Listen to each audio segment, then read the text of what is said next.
ක්‍රීඩාවට වඩා අධ්‍යාපනය වැදගත් කියලා හිතන දෙමාපියන්ට මම පුංචි දෙයක් කියනවා. එහෙම වැදගත් කියලා එකක් නැහැ. අධ්‍යාපනය හොඳට කරන්න නම් ශාරීරික වගේම මානසික ඒකාග්‍රතාවයක්, මානසික සුවයක් දරුවන්ට අවශ්‍යයි.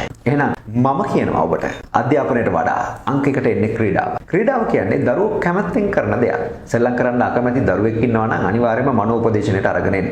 ඕනම දරුවෙක් සෙල්ලම් කරන්න කැමති. ADHD තියෙන දරුවෙක් දඟලන්න කැමති. මානසික ප්‍රශ්න තියෙන දරුවෙක් නටන්න කැමති. මොකද ડિප්‍රෙෂන් වගේ තත්ත්වයක් පුංචි කාලේ එන්නේ නැහැ. ලොකු වෙනකොට තමයි එන්නේ. ඒ ડિප්‍රෙෂන් වෙන්න ගොඩක් වෙලාවට බලපාන්නේ දරුවාට පුංචි කාලේ කැමැත්තෙන් සෙල්ලම් කරපු එකට සෙල්ලම් කරන්න බාධා වීම. කැමැත්තෙන් කරපු ක්‍රීඩාවට බාධා වීම. දැන් ක්‍රීඩාවක් කරද්දී දරුවා ශාරීරික වගේ මානසිකවත් සුවපත් වෙනවා කියන එක මම ඔබට අමුතුවෙන් කියන්න ඕනේ නැහැ. හැබැයි ඔබ දරුවව ඒකෙන් අයින් කරලා අධ්‍යාපනයට යොමු කරන්න ගියොත් මේ අධ්‍යාපනය කියන්නේ දරුවා අකමැත්තෙන් කරන දෙයක්. එතකොට ඒක හරහා දරුවා පීඩනයටපත් වෙලා ගොඩක් වෙලාවට දරුවා ඉගෙන ගන්නෙත් නැතුව යනවා. ඒ නිසා අංක 1 ක්‍රීඩාව, අංක 2 අධ්‍යාපනය. මෙන්න මේක හොඳට අරගෙන ඉස්සරහට අරගෙන යන්න.